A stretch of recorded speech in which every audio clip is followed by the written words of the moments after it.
तुम्हारी अंतिम इच्छा क्या है? अंतिम इच्छा जो हो हम पूरी करेंगे। तो वो नालायक कहता है, जज साहब हमारी अंतिम इच्छा यही है कि मेरे बदले आपको फांसी लग जाए, मेरी यही अंतिम इच्छा है। बोलो भाई,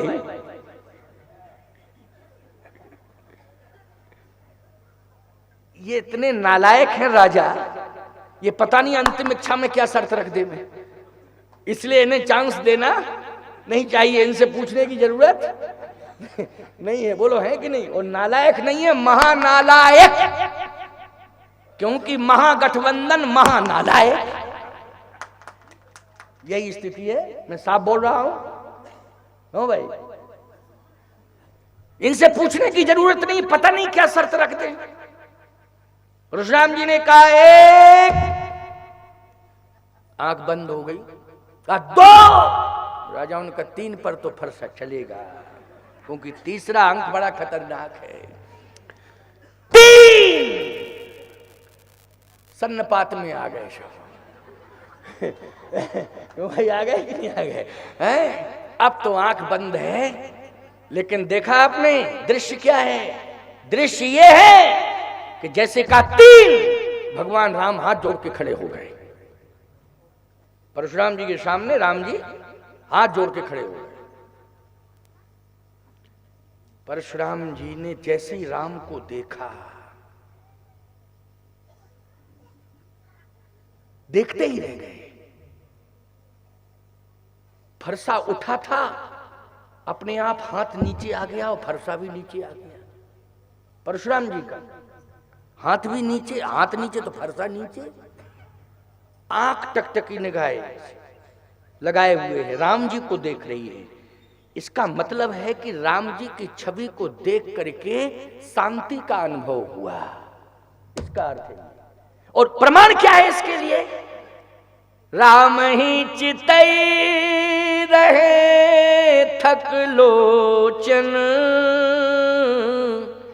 रूप अपार मार मदमोचन। इसका मतलब है आंख को शांति मिल रही है। अच्छा बोलो, भगवान का दर्शन जब तुम टकटकी निगाह से करते हो तो आंख को शांति मिलती है कि नहीं मिलती है? मिलती है ना। परशुराम जी को भी शांति मिली साहब। इसका मतलब है कि जो राम है वही सीता है, जो सीता है वही राम है। सीता साक्षात शांति है, राम और सीता में कोई भेद नहीं है। प्यारे, जो भी टकटकी निगाह से राम का दर्शन करेगा उसे शांति अवश्य ही प्राप्त होगी। इसलिए शांताकारम भुजगशयनम पद्मनाभम सुरेशम शांताकारम। बोलो भाई, प्रार्थना करते हो कि नहीं करते हो? प्रवचन भी तो शांति पर आधारित हो रहा है कि नहीं हो रहा है? कि संतुलन कैसे, बिगड़े हुए वातावरण का, प्रतिकूल वातावरण का संतुलन कैसे बन सकता है, शांति कैसे आ सकती है प्यारे, इसके लिए आज का प्रवचन है। बोलो है कि नहीं? और पहले दिन से ही मैं आया हूं, लगातार इसी पर बोल ही रहा हूं। प्रसंग तो मेरा ये है, कहीं से भी लूं कथा भाग, लेकिन मूल बात यही है। क्यों है कि नहीं? शांति, क्रोध, बोध, श्रम, यही सब बिंदु है मेरे। टकटकी निगाह से देख रहे हैं परशुराम जी। अब ये राजा सोच रहे हैं, क्यों भैया, ना तो हिच हो रही ना खिच हो रही, कुछ पता ही नहीं चल रहा है। अरे फरसा चलता है, जिसके ऊपर चलेगा हिच किच करेगा कि नहीं करेगा? बोलेगा तो ऐसा थोड़ी है कि बोलेगा नहीं। एकदम सन्नाटा छाया हुआ है। मामला क्या है? आंख खोल के तो देखो। और जैसे ही आंख खोल के देखा राजाओं ने, तो हाथ और फरसा नीचे था। परशुराम जी की आंखों में आंसू थे।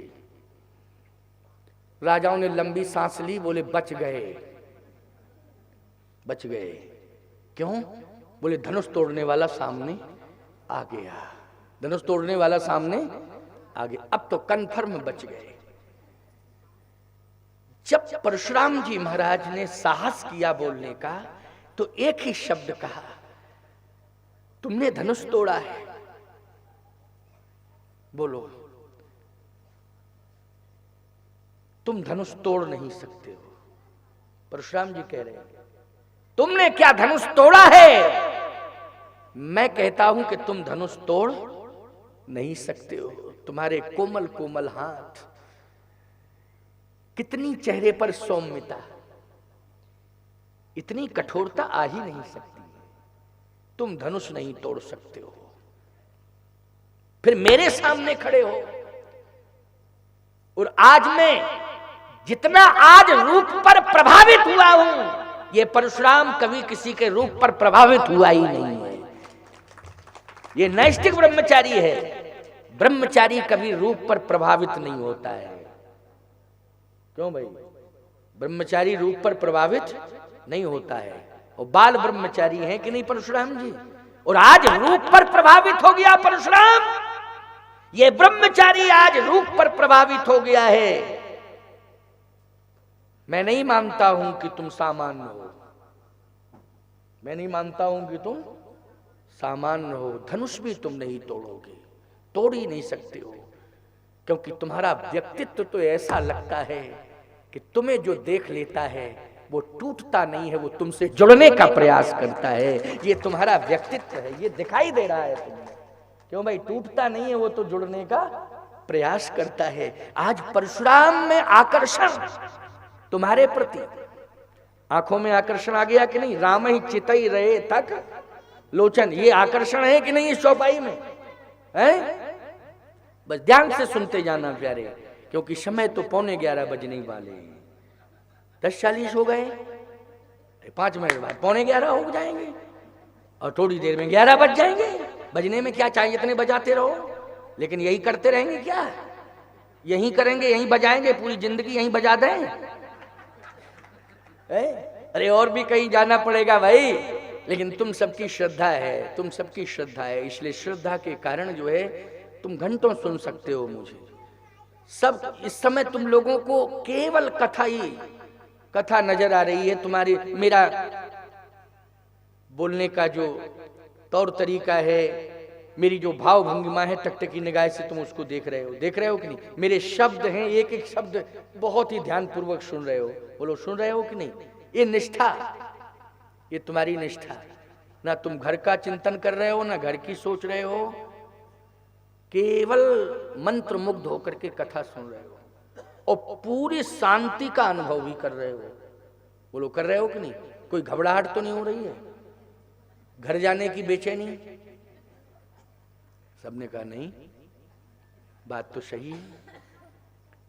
एक देवी जी एक बार सभा में खड़ी हूं बार बार, वो फिर बैठ जाए, बगल वाली का बैठो, फालतू की बात कर, तू खड़ी हो जाती। लेकिन वो 2-3 बार तो जब खड़ी हुई तो मैंने कहा क्या बात है, तुम खड़ी क्यों होती हो बार बार? नहीं, घर जाओ अपने, नहीं बैठ जाओ। 3-4 बार हो गया, वो बगल वाली बेचारी करी बैठो बैठो बैठो, बार बार खड़ी हो जाती हूँ। कहे महाराज जी हमारा कथा में मन नहीं लग रहा। तो हमने कहा मन नहीं लग रहा है तो क्यों आई थी यहाँ? कहीं आई तो हम कल भी थी और परसों भी, लेकिन 2 दिन मन लगा, आज नहीं लग रहा मन। तो 2 दिन क्यों लगा मन? कहे 2 दिन ताला लगा के आई थी घर का। 2 दिन जो है घर का ताला लगा के आई थी। तो मैंने कहा आज तीसरे दिन क्यों नहीं लगाया? बोले लगा के तो आई थी, लेकिन लगाने के बाद हिला के नहीं आई। इसलिए कथा सुनने में मन नहीं लग रहा है। लेकिन यहाँ गजब की बात है, यहाँ तो सब बैठी हैं, कितनी शांति से बैठी। बोलो, न इनको घर की याद आ रही है, न घर के ताले की याद आ रही है, हैं? केवल कथा याद आ रही है। कितनी प्रीति है कथा के प्रति, कितना प्रेम है कथा के प्रति। वाह, ऐसा ही प्रेम होना चाहिए, ऐसी श्रद्धा होनी चाहिए। परशुराम जी ने कहा कि ये बताओ तुमने धनुष तोड़ा है क्या? भगवान राम मौन है, आंख बंद हो गई परशुराम जी की। चिंतन किया कि मेरा आकर्षण रूप के प्रति इतना क्यों? इसका मतलब यह है कि ब्रह्मचारी जिस दिन रूप पर आकर्षित हो जाए उस दिन उसके व्यक्तित्व पर टिप्पणी होने लगती है। क्या होने लगती है? टिप्पणी होने लगती है। लेकिन ये सांसारिक रूप पर आकर्षित हो तब टिप्पणी होती है।